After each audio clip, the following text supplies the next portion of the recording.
नमस्कार विद्यार्थी मित्रांनो, आज आपण दॅट धीस दोज दीज हे जे प्रकरण चालू आहे ज्याला आपण डेमॉन्स्ट्रेटिव्ह प्रोनाउन्स असं म्हणतो, त्या प्रकरणाचा हा भाग 5वा आहे.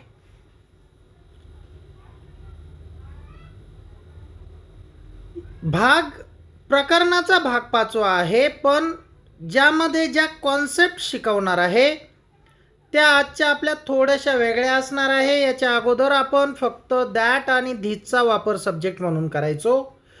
या वाक्यामध्ये, या लेक्चरमध्ये, आजच्या वाक्यांमध्ये आपण सब्जेक्ट म्हणून फक्त दॅट आणि धीस न वापरता त्याच्यासमोर एक शब्द घेऊन, एक नाउन घेऊन, एक नाव घेऊन त्याला सब्जेक्ट म्हणून वापरणार आहे. जसं की तुम्हाला दिसतंय, that girl, this boy, this house, this tree, ह्या अशा प्रकारची आजची आपली सब्जेक्ट असणार आहे. ह्या वाक्यांमध्ये, ह्या लेक्चरमध्ये आपण positive, negative, positive verbal, negative verbal, WH आणि नेगेटिव्ह WH ह्या सर्वांचा वापर करणार आणि पूर्ण संकल्पना आजच्या ह्या व्हिडिओमध्ये आपण समजून घेणार आहे. तर व्हिडिओ सर्वांनी पूर्ण बघा, समजून घ्या, सराव करा आणि काही प्रॉब्लेम्स असतील तर मला नक्की विचारा कमेंट करून. तर चला वेळ न घालवता आपण आपल्या लेक्चरकडे वळूया. तर चला, लेसन सेकंड चालू आहे आपलं, डेमॉन्स्ट्रेटिव्ह प्रोनाउन्स, ज्याला आपण दर्शक सर्वनामे असं म्हणतो. मुख्य शब्द आहे धीस, दॅट, दीज आणि दोज. ह्या प्रकरणाचा हा पार्ट 2 आहे, ज्यामध्ये आपण फक्त धीस, दॅट न वापरता त्याच्यासमोर एक शब्द वापरून आपण सब्जेक्ट तयार करणार आहे. वाक्य बघा, तुम्हाला कॉन्सेप्ट लक्षात येऊन जाईल. तर सुरुवातीला आपण बघूया पॉझिटिव्ह सेंटेन्स. पॉझिटिव्ह म्हटलं मित्रांनो की तुमच्या लगेच लक्षात आलं, पहिल्यांदा सब्जेक्ट लिहायचं आहे, नंतर हेल्पिंग वर्ब लिहायचं, नंतर उरलेला घटक, शेवटी फुल स्टॉप द्यायचा. आजची सब्जेक्ट आपली कशी असणार आहे थोडक्यात आपण समजून घेऊया. आपण याच्या अगोदर हा माझा पेन आहे किंवा हा पेन आहे, तर मग हा पेन आहे, धीस इज अ पेन. इथं फक्त धीस वापरायचो, फक्त हा म्हणायचो. पण आता जर आपण हा पेन म्हटलं सब्जेक्टमध्ये, हा पेन, हा पेन, तर मग आपल्याला हा बी लिहावं लागल. याच्यासाठी आपल्याकडं आहे धीस आणि पेनाला पेन लिहावं लागल. मग आपला सब्जेक्ट होईल धीस पेन. आणि सब्जेक्टमध्ये असेच शब्द येतील तुम्हाला, हा पेन, तो पेन, हे पुस्तक, ते पुस्तक, अशा प्रकारचे सब्जेक्ट येतील. फक्त ते सब्जेक्ट कसे लिहायचे हे लक्षात घ्या. मी तुम्हाला सुरुवातीला सब्जेक्ट सांगतो. बघा इथं, ही मुलगी, ही मुलगी, धीस गर्ल, धीस गर्ल. तो मुलगा, तोला दॅट, दॅट बॉय, तो मुलगा. ते रुग्णालय, ते रुग्णालय, दॅट, तेला दॅट आणि रुग्णालयाला हॉस्पिटल. हे रोप, हेला धीस आणि रोपाला प्लांट. तर चला एक एक वाक्य समजून घेऊया. ही मुलगी खूप हुशार आहे. वाक्यामध्ये सब्जेक्ट ओळखता आला पाहिजे, हेल्पिंग वर्ब ओळखता आला पाहिजे, उरलेला घटक ओळखता आला पाहिजे, सूत्रानुसार ठेवून द्यायचं, वाक्य रेडी. मग ही मुलगी, दॅट, ही मुलगी हा झाला सब्जेक्ट, हे झालं हेल्पिंग वर्ब, उरलेला घटक खूप हुशार, सो क्लेवर. मग ही मुलगी पहिल्यांदा सब्जेक्ट लिहा, नंतर हेल्पिंग वर्ब लिहा, नंतर उरलेला घटक लिहा. ह्या मुलीला धीस गर्ल आहेला इज आणि खूप हुशारला सो क्लेवर. वाक्य झालं this girl is so clever. ही मुलगी खूप हुशार आहे. This girl is so clever. वाक्य कळालं? बघा आता बघा वाक्य तेच ठेवूया. हेल्पिंग वर्ब चेंज करूया. याला हेल्पिंग वर्बला ही मुलगी खूप हुशार होती करूया. होती. ही मुलगी खूप हुशार होती. मग धिस गर्ल हा झाला सब्जेक्ट. हेल्पिंग वर्ब काय येईल पुढं? होतीला वॉज आणि उरलेला घटक सो क्लेवर जो इथे येईल. वाक्य कळालं? दुसरं वाक्य, तो मुलगा खूप देखणा आहे. तो मुलगा आहे खूप देखणा. 3 भाग. मग पहिल्यांदा सब्जेक्ट, नंतर हेल्पिंग वर्ब, नंतर उरलेला घटक. बघा तो मुलगा दॅट बॉय, आहेला इज कारण एकच आहे आणि खूप देखना so handsome. That boy is so handsome. तिसरं वाक्य, ते रुग्णालय माझ्या घराजवळ होते. ते रुग्णालय सब्जेक्ट होते. हेल्पिंग वर्ब माझ्या घराजवळ उरलेला घटक. मग दॅट हॉस्पिटल वॉज माझ्या घराजवळ. जवळला आपण नियर वापरणार आणि माझं घर पुढं. नियर माय हाऊस माझ्या घराजवळ. नियर माय स्कूल माझ्या शाळेजवळ. नियर हॉस्पिटल हॉस्पिटलजवळ. नियर बसस्टॉप बसस्टॉपजवळ. अशा पद्धतीनं ती शब्द आहेत. ते रुग्णालय माझ्या घराजवळ होते. मग that hospital was near my house. ते रुग्णालय बसस्टॉपजवळ होते. That hospital was near the bus stop. ते रुग्णालय शाळेच्या जवळ होते. That hospital was near the school. अशा पद्धतीनं हे वाक्य होईल. चला चौथं वाक्य, हे रोप. हे वाक्य सब्जेक्ट हे रोप भविष्यात खूप मोठे होईल किंवा असेल. असेल म्हटलं तरी चालेल, होईल म्हटलं तरी चालेल. हे रोप भविष्यात खूप मोठे असेल, होईल. मग हे रोपला धिस प्लांट, होईलला विल बी व्हेरी लार्ज खूप मोठे आणि भविष्यात इन द फ्युचर. वाक्य बघा कसं झालं. This plant will be very large in the future. आता हे रोप भविष्यात खूप हिरवं असेल.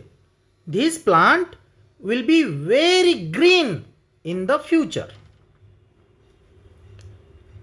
पाचवं वाक्य, तो ड्रेस महाग होता. तो ड्रेस सब्जेक्ट, होता हेल्पिंग वर्ब, महाग उरलेला घटक. बघा that dress was expensive. Expensive म्हणजे महाग. आता तो ड्रेस महाग आहे म्हणा. आहे म्हटलं तर फक्त वॉचच्या जागी इज येईल. मग दॅट ड्रेस इज एक्सपेन्सिव्ह. तो ड्रेस महाग असेल. That dress will be expensive. कळालं? चला समोर,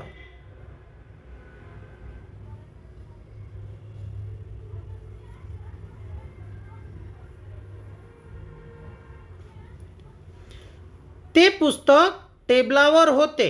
ते पुस्तक झालं सब्जेक्ट, होते हेल्पिंग वर्ब, टेबलावर उरलेला घटक.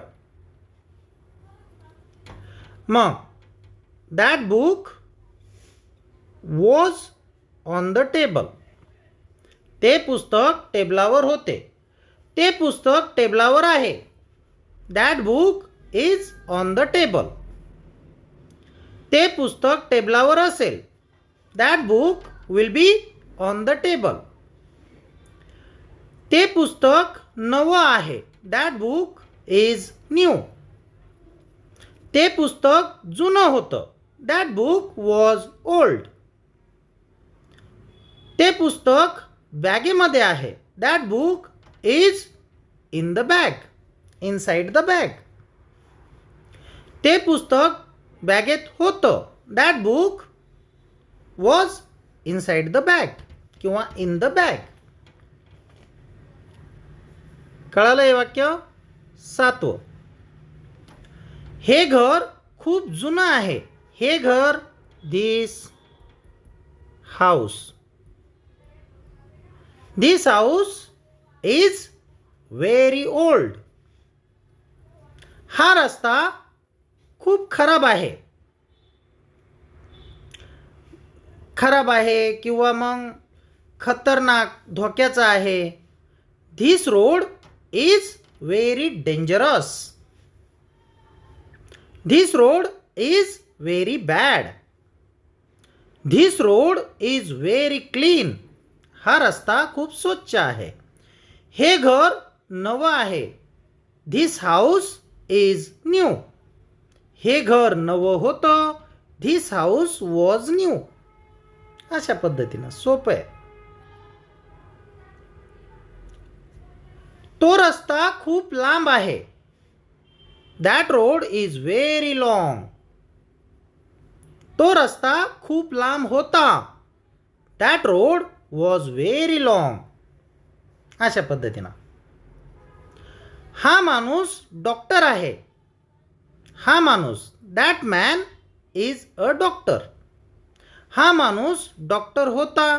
That man was a doctor. हा माणूस डॉक्टर असेल. That man will be a doctor. एवढी सोपी वाक्य आहेत. हा माणूस म्हटलं की धिस मॅन. तो माणूस म्हटलं की दॅट मॅन. हे झाड म्हटलं की दॅट ट्री. ते झाड हे झाड म्हटलं की धिस ट्री. ते झाड म्हटलं की दॅट ट्री. हा मोबाईल, धिस मोबाईल. तो मोबाईल, दॅट मोबाईल. 10वं वाक्य. हे पुस्तक रंजक आहे. हे पुस्तक, धिस बुक, आहे, is interesting. This book is interesting. आशा करतो कळालं असेल. फक्त सब्जेक्ट ह्या वाक्यामध्ये दॅट, धिस न घेता, दॅट म्हणजे तो, ती, ते न घेता तो माणूस, ती बाई, ते पुस्तक अशा पद्धतीनं सब्जेक्ट घेतलेले आहेत. चला समोर नेगेटिव्ह.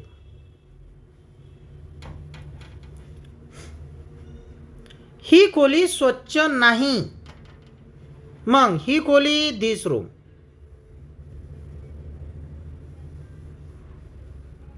नाही आहे, इज नॉट. आणि स्वच्छ, clean. This room is not clean. ही खोली स्वच्छ नाही. नाही म्हणजे नाही आहे. ही खोली स्वच्छ नव्हती. This room was not clean. ही खोली स्वच्छ असणार नाही किंवा नसेल. This room will not be clean. पहिलं वाक्य कळालं. दुसरं वाक्य. ते झाड हिरवे नव्हते. वॉज म्हणजे होते. वॉज नॉट म्हणजे वॉज नॉट नव्हते. आता या वॉज नॉटला एकत्र करून वॉजंट असंही लिहू शकता तुम्ही. वॉजंट.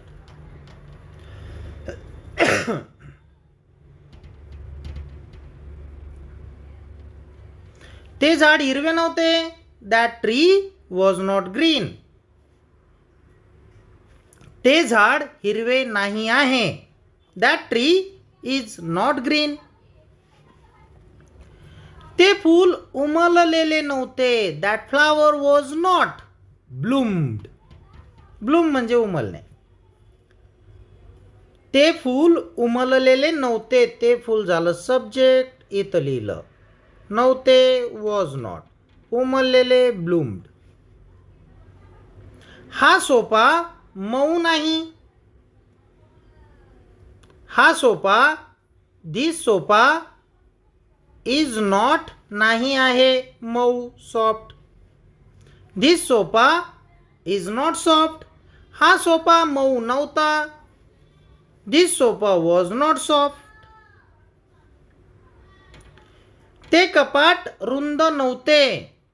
ते कपाट, दॅट कबर्ड, नव्हते वॉज नॉट रुंद, वाईल्ड. मग that cupboard was not wild.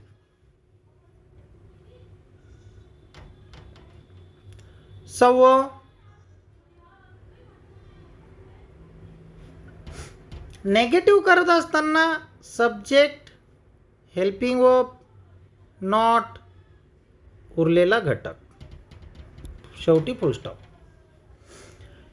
हे पुस्तक माझ्यासाठी उपयुक्त नाही. दिस बुक इज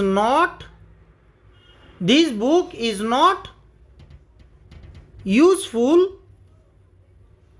आता याच्यात दोन शब्द आले जे उरलेल्या घटकात येतील. एक माझ्यासाठी, दुसरं उपयुक्त.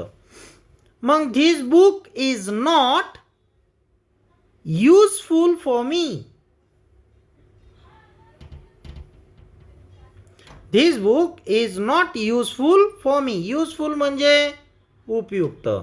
माझ्यासाठी फॉर मी, तुझ्यासाठी फॉर यू, तिच्यासाठी फॉर हर, त्याच्यासाठी फॉर हिम, आमच्यासाठी फॉर अस, त्यांच्यासाठी फॉर देम.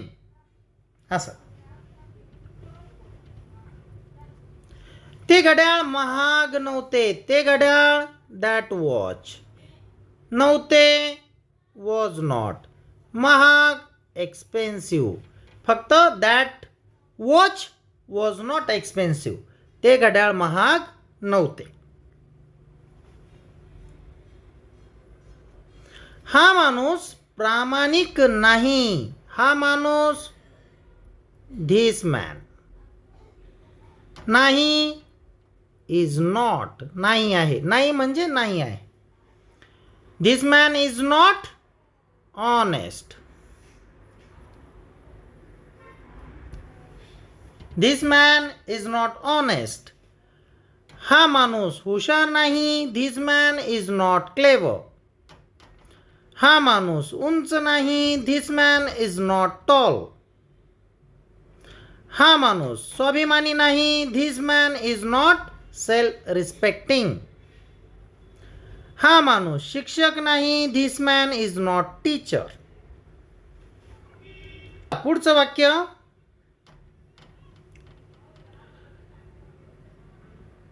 तो स्वाभिमानी नसेल. तो स्वाभिमानी नसेल. आता बघा, इथं आलेलं आहे दॅट वन. That one.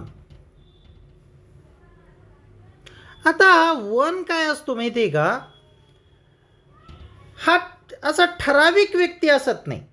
एखादा कुणीतरी, एखाद्या कुणाच्या तरी बद्दल आपण जेव्हा बोलतो तेव्हा वन वापरतात. याचं एक उत्तम उदाहरण मी तुम्हाला समजून सांगतो. जो मला त्रास देईल मी त्याला मदत करणार नाही. जो मला त्रास देईल. मग जो कोण आहे? जो कोणी, मग तो कोणीही असू शकतो, त्याला वन वापरतात. समोर भविष्यामध्ये हे तुम्हाला कॉन्सेप्ट समजतील. आता फक्त वाक्य लिहून घ्या, प्रॅक्टिस करा. आता जर समजून सांगायला लागलो तर ते व्हिडिओ खूप मोठा होऊन जाईल. फक्त एवढं लक्षात ठेवा, कोणता तरी एखादा व्यक्ती तो स्वाभिमानी नसेल, that one will not be self respecting. समोर, हे फूल ताजे नाही. हे फूल, दिस फ्लावर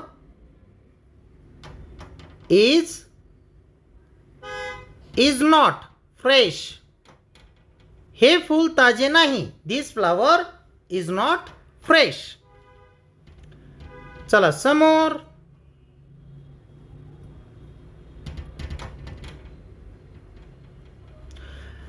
समोरची कॉन्सेप्ट आहे व्हर्बल क्वेश्चन्स. यामध्ये आपण पॉझिटिव्ह, नेगेटिव्ह या दोन्ही कॉन्सेप्ट बघणार आहे.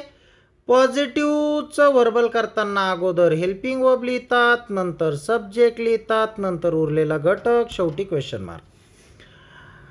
आणि नेगेटिव्ह करताना आधी हेल्पिंग वर्ब लिहितात, जमलं तर याच्यातच नॉट टाकतात, नाहीतर मग सब्जेक्टच्या नंतर नॉट लिहितात. आणि सब्जेक्टच्या नंतर नॉट नाही लिहिला तर हेल्पिंग वर्बमध्ये टाकतात. तर ते तुम्हाला वाक्यामध्ये समजून जाईल. पहिलं, ती मुलगी बसलेली आहे का. जेव्हा शेवटी का येतो आणि क्वेश्चन मार्क असतो, इज अगोदर लिहा, मग लिहा सब्जेक्ट. ती मुलगी, इज दॅट गर्ल, आणि बसलेली, seated. Is that girl seated. हा माणूस झोपलेला आहे का. झोपलेला, हा माणूस झोपलेला आहे का. आहे का. Is this man asleep. Asleep म्हणजे झोपलेला. इज आधी हेल्पिंग वर्ब लिहितात, नंतर सब्जेक्ट लिहितात. सब्जेक्ट आहे this man. Is this man, आणि झोपलेला अस्लीप. तो मुलगा थकलेला होता का. आता होताचं वाक्य, वॉज दॅट बॉय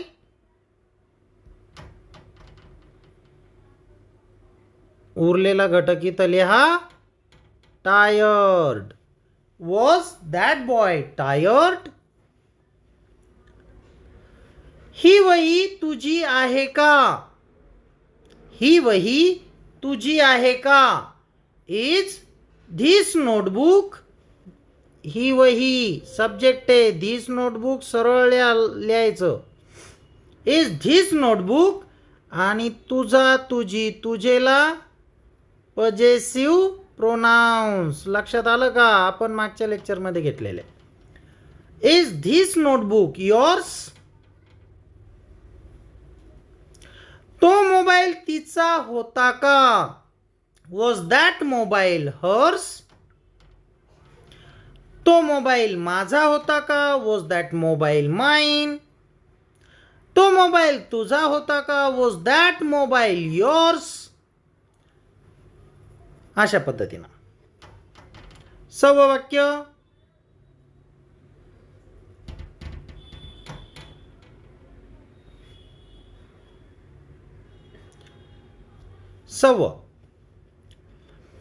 ही वही त्याची नाही का. आता बघा, आधी आपण पाहूया पॉझिटिव्ह वाक्य. ही वही त्याची आहे का पाहू. ही वही त्याची आहे का. Is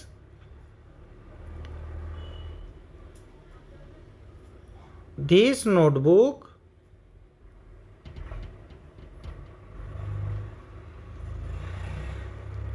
his.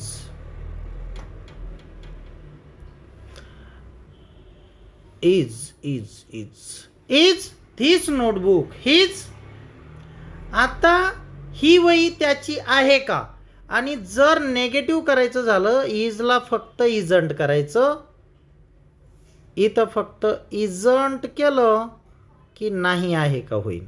आता इजंट कसं आलं, इथं असलेला हेल्पिंग वर्ब सब्जेक्ट नॉट, हा जो नॉट आहे तो हेल्पिंग वर्बमध्ये टाकला.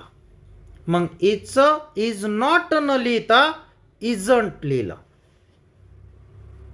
मग is this notebook his, isn't this notebook his, is लिहिलं का, आहे का, इजंट लिहिलं नाही आहे का. ही वही त्याची नाही का, इजंट धिस नोटबुक हिज, ते झाड हिरवे नव्हते का, नव्हते का, wasn't that tree green, wasn't that tree green. आता दॅट ट्री ते झाड, नव्हते वॉजंट आणि ग्रीन.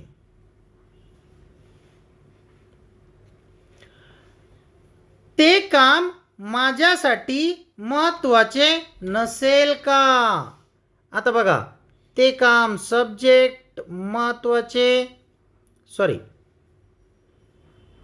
ते काम सब्जेक्ट माझ्यासाठी महत्त्वाचे नसेल का. ठेवा आता, नसेल का, ओंट, ते काम दॅट वर्क. आता इथं ओंट बी कसं आलं माहिती आहे,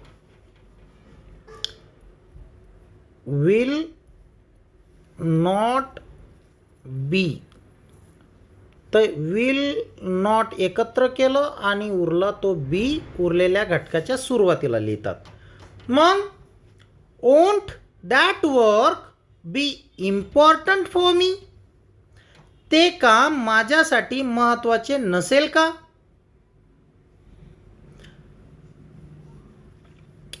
थोडं समजून सांगू का.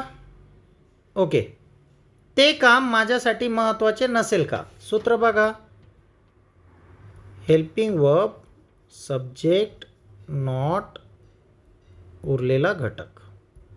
आता बघा, पहिल्यांदा लिहा विल, इथं दॅट वर्क,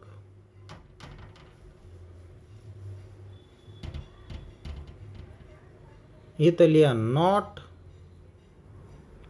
आणि नॉटच्या नंतर विल मधलं काय उरलं ते बी इथं लिहा. आता काय केलं, इथं नॉट आणि विल बी एकत्र केलं आणि इथं लिहिलं ओंट. ओंट लिहिलं, दॅट वर्क जसंच्या तसं, आणि दॅट वर्कच्या नंतर बी लिहिलं, आणि इम्पॉर्टंट फॉर मी, हे उरलेले दोन घटक. समोरचं, हा धडा तुझ्यासाठी आवश्यक नव्हता का, wasn't that lesson necessary for you. Necessary म्हणजे आवश्यक. हा धडा तुझ्यासाठी आवश्यक नव्हता का, wasn't this lesson necessary for you. ती बाई निष्काळजी नसेल का, wasn't that woman be careless. आता हे वॉजंट आणि बी हा घोळ कळाला ना. चला समोर,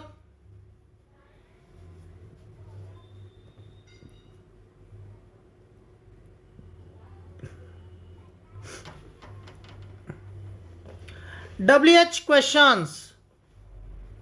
WH प्रश्नार्थक वाक्य. सूत्र सर्वात महत्त्वाचं आहे, आधी लिहा WH चा शब्द, नंतर हेल्पिंग वर्ब, नंतर सब्जेक्ट, नंतर उरलेला घटक, शेवटी क्वेश्चन मार्क. WH चे शब्द कोणकोणते असतात, कोठे, का, कोणाची कार, का, कोण, अशा प्रकारचे शब्द.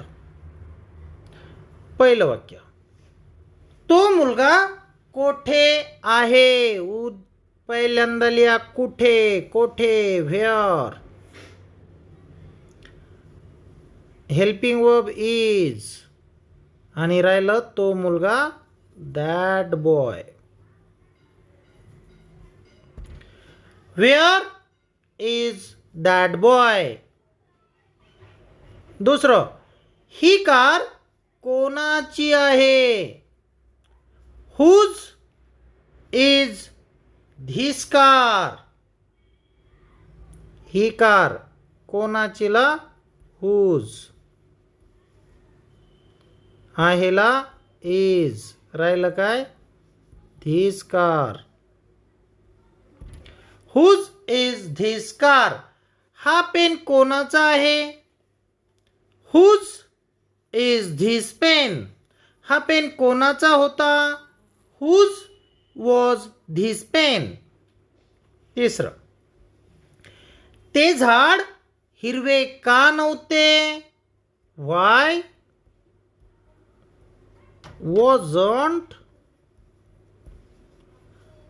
wasn't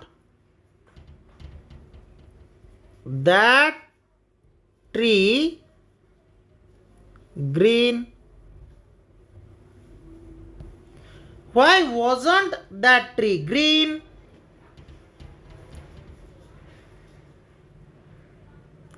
ही बॅग जड का होती. ही बॅग जड का होती. काला वाय, होतीला वॉज. वाय वॉज सब्जेक्ट काय आहे. ती बॅग. दॅट बॅग आणि जडला हेवी. आणि शेवटी question mark. Why was that bag Why was that bag heavy.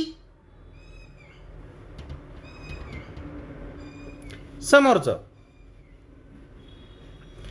या चुकीसाठी जबाबदार कोण आहे. ह्या चुकीसाठी जबाबदार कोण आहे. Who is responsible for this mistake. ती शाळा इथून किती दूर आहे. ती शाळा.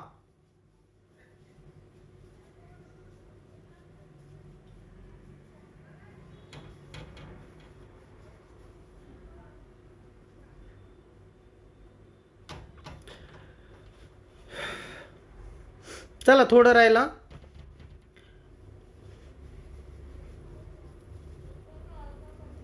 ती शाळा इथून किती दूर आहे. किती दूरला हाऊ फार इज आहे. ती शाळा दॅट स्कूल आणि इथूनला from here. How far is that school from here. किती दूरला हाऊ फारच लिहितात. हाऊ फार. तुझं घर किती दूर आहे. How far is your house. तुझी शाळा किती दूर आहे. How far is your school. मग किती दूरला हाऊ फार आहेला इज, शाळा ती शाळा, दॅट स्कूल आणि इथून फ्रॉम हिअर.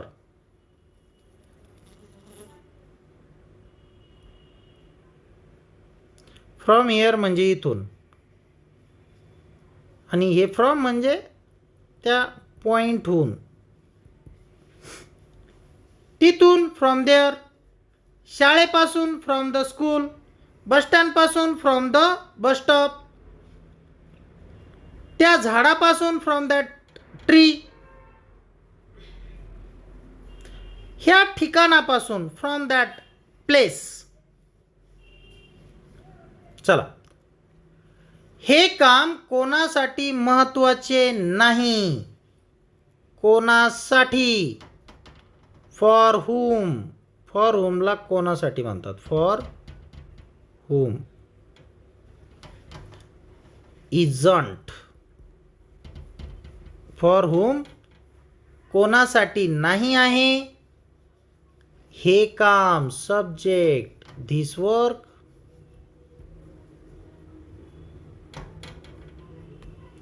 आणि महत्त्वाचे इम्पॉर्टंट. हे काम कोणासाठी महत्त्वाचे नाही. From whom isn't this work important. तो पेन टेबलावर का नाही. व्हाय नाही. तो रस्ता आमच्यासाठी सुरक्षित का नव्हता. Why wasn't that road safe for us. आता बघा, तो रस्ता सब्जेक्ट, आमच्यासाठी सुरक्षित हे उरलेले घटक, का WHचा शब्द आणि नव्हता वॉज नॉट. मग व्हाय वॉजंट तो रस्ता दॅट रोड आणि पुढं आमच्यासाठी सुरक्षित सेफ फॉर अस. समोरचं, तो पेन टेबलावर का नाही. व्हाय इजंट दॅट पेन टेबलावर ऑन द टेबल. ती छत्री कोठे होती. Where was that umbrella. Where was that umbrella. अगोदर WHचा शब्द, नंतर हेल्पिंग वर्ब, नंतर उरलेला घटक सब्जेक्ट. तर मित्रांनो, हे होतं आजचं लेक्चर. आशा करतो तुम्हाला कळालं असेल. काही प्रॉब्लेम असतील मला मेसेज करून कमेंट करून सांगा. धन्यवाद.